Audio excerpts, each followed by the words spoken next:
Rachida Dati, bonjour. Bonjour. Merci d'être avec nous. Maire du 7e arrondissement de Paris. Vous avez été députée européenne jusqu'en 2019, je crois, Oui. Rachida Dati. Regardons ce qui se passe autour de Marine Le Pen. Après 5 ans d'enquête, les policiers de l'Office central de lutte contre la corruption et les infractions financières et fiscales affirment que le Rassemblement national a mis en place, sous la direction de Marine Le Pen, un système organisé, frauduleux, de détournement des fonds européens au profit du parti par le biais d'emplois fictifs d'assistants parlementaires, montant de la fraude présumée 6 800 000 euros. Ça vous inspire quoi? Vous savez, moi, je trouve que la présentation des faits, vous les affirmez. Moi, je n'ai pas d'affirmation. Il y a eu une présentation dans la presse. C'est pas hasard si on a le secret de l'enquête et le secret de l'instruction. Donc ça veut dire violation du secret de l'instruction. Bien sûr, tout est violé là, secret de l'enquête, secret de l'instruction. Ce qui me gêne, c'est que dans ce qui a été publié hier dans le journal du dimanche, il y a peut-être qu'une partie des éléments. Moi, je ne vais pas me prononcer sur une partie des éléments. Et puis, et je le rappelle à votre corporation, les journalistes ne sont pas des juges ou des procureurs. S'ils veulent le devenir, qu'ils collent la magistrature, ils pourront le devenir sans problème. Rachida Dati, nous n'allons pas entrer évidemment dans le détail de l'affaire, car nous ne la connaissons pas. Exactement. En revanche, j'ai des questions à vous poser sur l'indépendance des enquêteurs. Est-ce que vous doutez de l'indépendance des enquêteurs? Si les faits sont avérés, vous doutez de l'indépendance des enquêteurs? Non, mais je ne doute pas de l'indépendance des enquêteurs et je ne doute pas de professionnalisme des enquêteurs. Ce que je vous dis, que ce qui sort dans la presse... Vous doutez des révélations de la presse? Exactement, parce que peut-être qu'il n'y a qu'une partie du rapport des enquêteurs qui a été publiée. Je n'en sais rien. Est-ce que ça peut être un complot à un an de la présidentielle? Moi aussi, vous le savez bien, Monsieur Bourdin, moi je suis devenu magistrat. Et j'ai voulu devenir magistrat parce que je suis très attachée à l'état de droit. Vous connaissez mon extraction sociale et familiale. Et pour des gens qui sont de conditions sociales défavorisées, pour les plus fragiles, pour ceux qui n'ont rien, qui n'ont plus rien, ou qui n'ont pas de réseau, pas de copains, leur seule protection, c'est l'état de droit. Et l'état de droit, c'est la justice. C'est le pilier de notre démocratie. C'est le pilier de la protection donc, complot de tous nos droits. Un complot est possible? Non, moi, je n'ai jamais été là-dedans. Moi, je fais confiance à la justice. Je fais confiance aux enquêteurs, aux policiers en l'occurrence. Mais la présentation médiatique de certaines affaires sont vraiment sujets à caution. Et je vous le dis. Et tout ça en violation des secrets de l'enquête et des secrets de l'instruction. Peut-on imaginer que Marine Le Pen ne puisse pas se présenter à l'élection présidentielle? Non, Plus grave que l'affaire Fillon? Moi, je n'imagine pas qu'elle ne puisse pas se présenter. C'est la démocratie qui décidera. Les régionales, Rachida Dati, Île-de-France, est-ce que vous allez voter pour Valérie Pécresse? Je soutiens Valérie Pécresse en Île-de-France. On a trouvé un accord. Moi, je suis ravie de soutenir mes candidats qui sont sur la liste parisienne, parce que nous avons amorcé la reconquête à Paris. Vous le savez bien, nous avons fait une campagne électorale, une campagne municipale qui a amorcé cette reconquête à Paris, puisque depuis 1995, la gauche a été minoritaire en voix au deuxième tour à Paris. Je suis présidente du premier groupe politique à Paris. J'ai le plus grand nombre d'élus à Paris. Aujourd'hui, la droite est majoritaire à Paris. Donc sans état d'âme, vous soutenez Valérie Pécresse? Je soutiens, puisque nous avons trouvé un accord sur le projet et sur les candidats. Bien, en région Sud PACA, que feriez-vous? Muselier ou Mariani? Vous savez, ce qui s'est passé dans la région PACA démontre... plusieurs faiblesses. D'abord, M. Castex a essayé de piéger M. Muselier en annonçant dans le journal du dimanche, encore une fois, qu'un accord avait été fait pour pouvoir piéger Renaud Muselier. Moi, je trouve ça absolument inacceptable. Et après, il ne faut pas s'étonner de la défiance des Français vis-à-vis de la politique et de ses stratégies politiciennes et cyniques. Pourquoi M. Castex a annoncé un accord qui n'existait pas? Il a annoncé un accord parce qu'ils ont été dans l'incapacité de faire une liste en région PACA. Vous l'avez bien vu, même aujourd'hui, alors qu'il n'y a pas eu d'accord d'appareil ou de parti, ils n'ont pas été capables d'annoncer une liste en région PACA. D'ailleurs, moi je serai Emmanuel Macron, je demanderai à M. Castex d'arrêter de se mêler de la politique, qu'il fasse le boulot de déconfinement de la France, qu'il permette à la France de se relancer économiquement, de pouvoir pallier aux carences et à tous les dégâts liés à cette crise sanitaire, notamment tous les dégâts sociaux, et de ne pas se mêler de cette Rachida Dati, politicienne. Renaud Muselier a présenté sa liste, il a déposé sa liste, une liste de 135 noms, 15 de La République En Marche sur les 135. Est-ce que vous soutenez Renaud Muselier ? Sur ces candidats de la République En Marche, mais vous savez ce qui s'est passé, c'est que certains appartiennent déjà à la majorité sortante. Et le problème... Donc est-ce que vous soutenez Renaud Muselier ? Moi je pose une question claire. Aujourd'hui bénéficie du soutien des Républicains. Ça a été acté. Voilà. C'est acté et les Républicains ne lui retireront pas ce soutien. Ça a été acté. À ce jour, Renaud Muselier bénéficie du soutien des Républicains.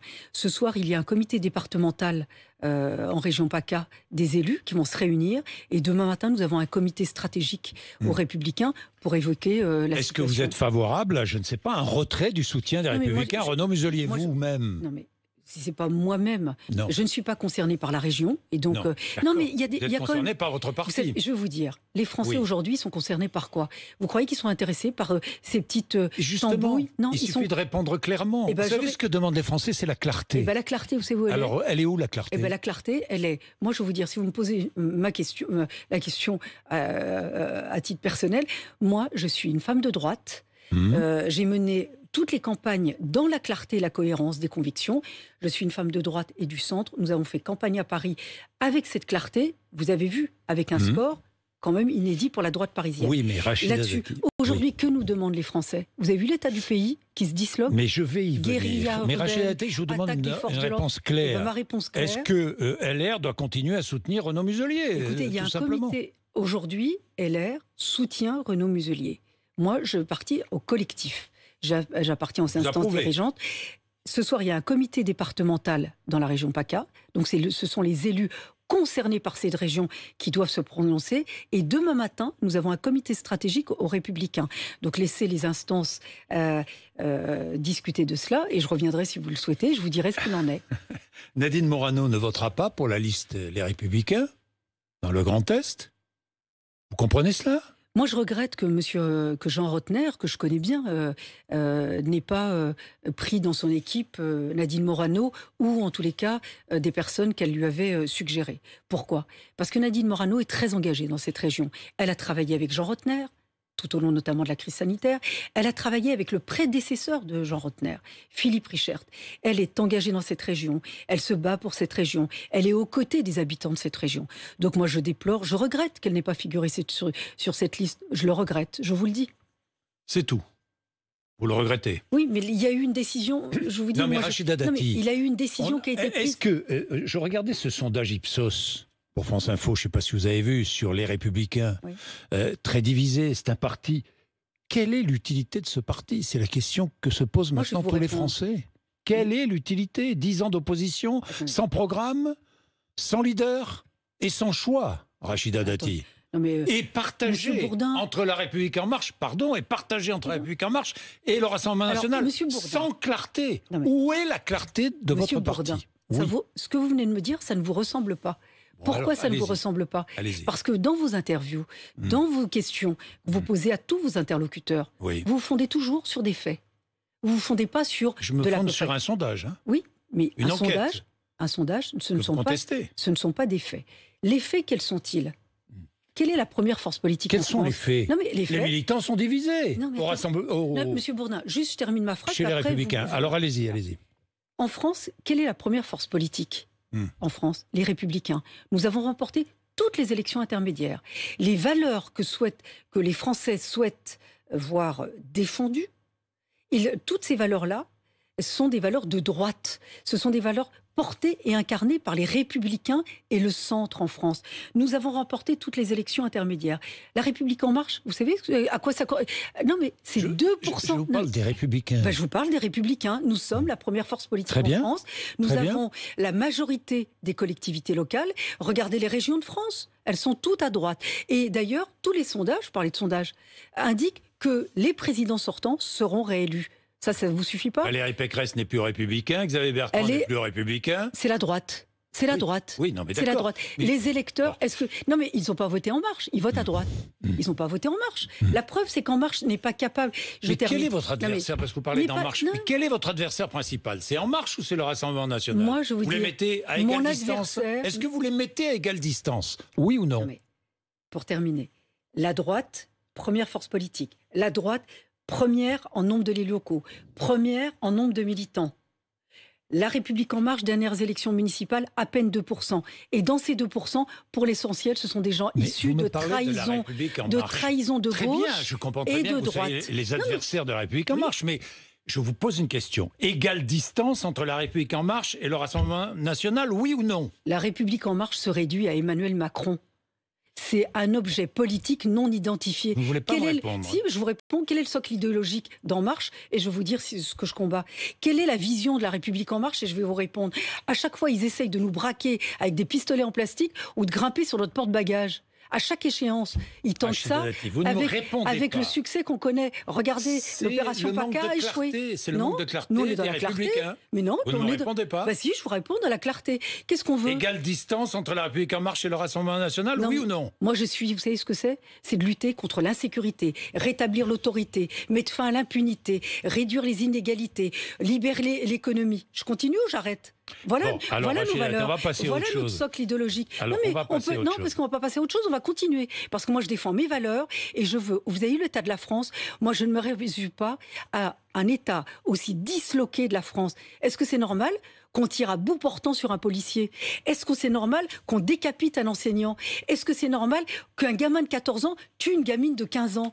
Est-ce que c'est normal? Alors justement, c'est contre ça que je veux lutter. Alors justement, un mot de la présidentielle. Est-ce que Xavier Bertrand est votre candidat? Oui ou non? Mais aujourd'hui, on n'est pas dans la candidature de la présidentielle. C'est un candidat potentiel. Oui, c'est un candidat potentiel. Lui, il est candidat. Eh bien oui, c'est un candidat potentiel. Oui, ça c'est sûr. Ben voilà. Et vous le soutenez? Mais, attendez, mais j'appartiens à une famille politique qui aura aussi un candidat. Donc on va voir. Aussi un candidat. Bien sûr. À côté de Xavier Bertrand. Monsieur Bourdin, la première force politique française n'a pas de candidat à la présidentielle? Non mais moi, je ne suis pas défaitiste. Je ne peux pas aller me coucher maintenant. Alors, un candidat aux côtés de Xavier Bertrand, un candidat aux côtés de Valérie Pécresse, peut-être. Ça fait beaucoup, non? Non, parce que moi... Rachida Dati? Non mais, je vais vous dire, mais moi je ne vais quand même pas me plaindre d'avoir trop de talent. Regardez, la République En Marche, elle n'est même pas capable de faire une liste au régional, pas capable de faire des listes au municipal. À Paris, il n'y a plus un élu En Marche. Mais c'est ça, ce grand parti. Bon, la sécurité. Je vous le dis, la République En Marche, ça se réduit à Emmanuel Macron. Voilà. Parce que quand on est après dans les échéances intermédiaires, ça n'existe pas. Donc Macron-Le Pen, vous ne choisissez pas? Mais je choisis, le choix est là. Non, mais s'il y a choix. Non, moi je ne veux pas de trucs comme ça. Je ne veux pas répondre à ça. Ok, vous ne choisissez pas. La sécurité. Non, c'est pas ce que j'ai dit. J'ai dit, on n'est pas dans ce choix-là. Non, je vous réponds pas, c'est pas le choix. Si vous étiez dans ce choix. Et puis. Bon, alors la sécurité. Xavier Bertrand propose, en cas d'agression physique volontaire contre gendarmes ou policiers, 1 an, peine de prison minimale d'1 an. Possible ou pas? Aujourd'hui, ce qui manque, on est quand même dans une situation d'urgence sécuritaire et d'urgence judiciaire. Aujourd'hui, vous avez vu que M. Dupond-Moretti veut présenter un projet de loi de justice, sur la justice. Oui. Aujourd'hui, l'urgence, elle est où? Rétablir la confiance. Oui, on voit le résultat. Hein. L'urgence, elle est où? Politique pénale. Vous avez entendu la politique pénale? Vous avez eu plusieurs fois M. Dupond-Moretti sur votre plateau, mais jamais vous lui avez dit quelle est votre politique pénale. Il manque une politique pénale. Aujourd'hui, il faut une politique pénale claire et ferme. C'est quoi une politique pénale? C'est de dire, on donne des instructions, déferment, interpellation, déferment à la justice, réquisition de prison ferme, et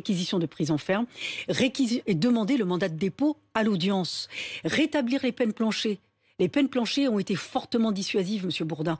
Et là, le gouvernement a perdu du temps de ne pas vouloir les rétablir. Et d'ailleurs, les forces de sécurité les réclament. Mais aussi construire des places de prison. Oui, ça j'entends ça depuis 30 ans. Non, pardon? Non mais Monsieur Bourdin, j'entends ça. J'en ai pas construit. Il y en a qui ont été J'en ai pas construit. Mais vous en avez construit. Voilà. Et sous ce quinquennat, rien. Ce quinquennat, rien. Il va y en avoir quoi? À peine 1000 qui sont issus sous François Hollande, sous Nicolas Sarkozy. Non, à peine 1000.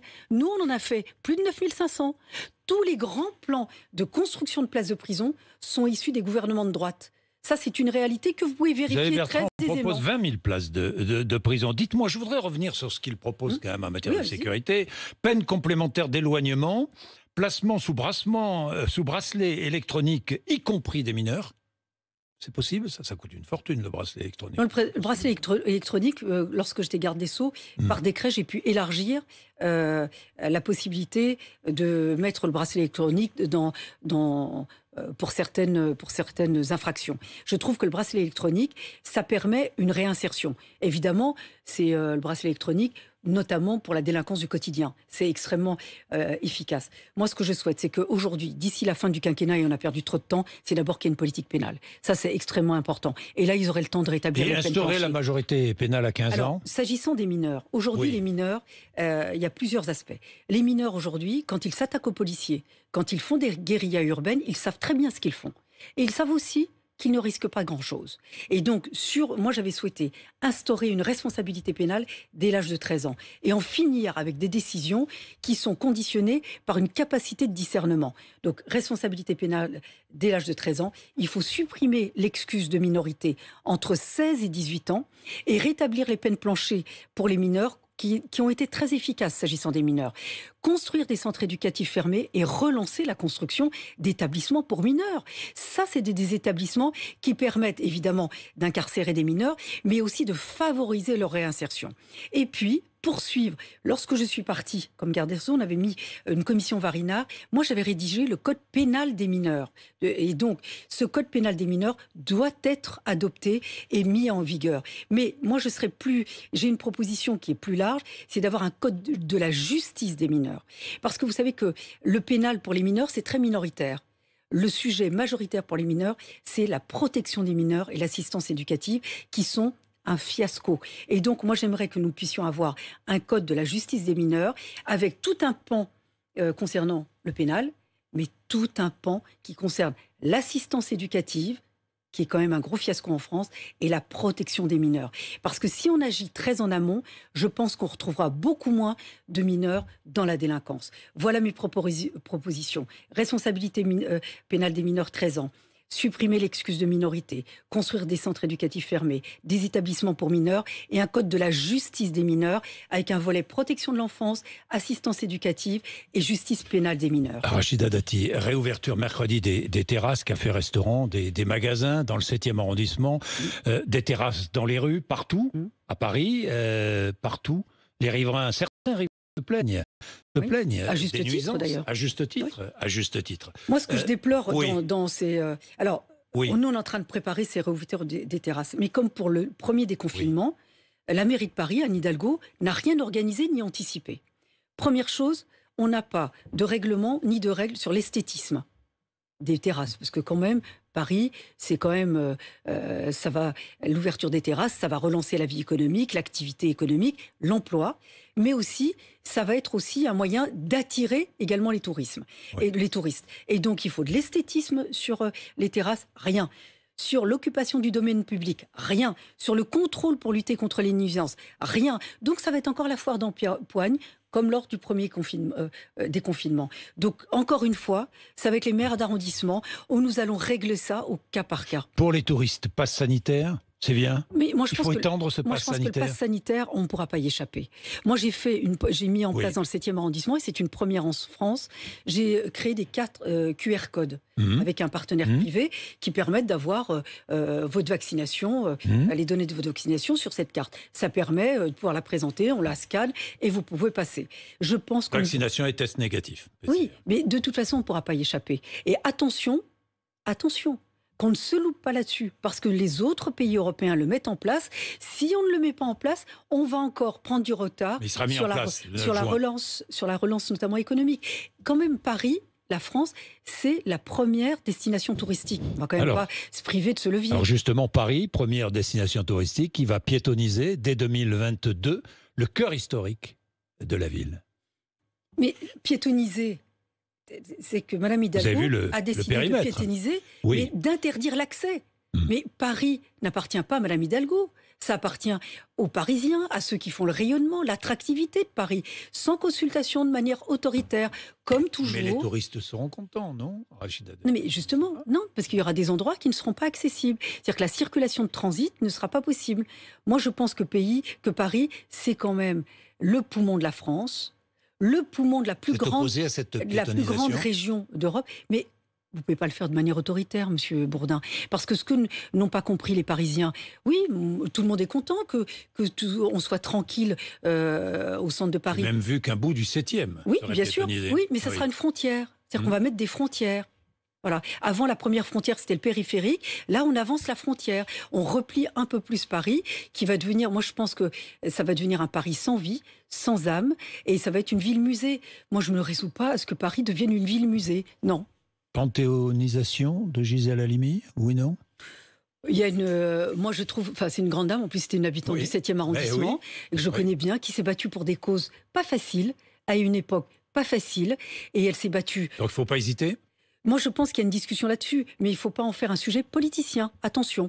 Si on pense qu'elle doit être panthéonisée pour ses mérites, pour les avancées, les acquis qu'elle a pu obtenir pour les Françaises, pour les Français, mais aussi bien au-delà de la frontière française, pourquoi pas?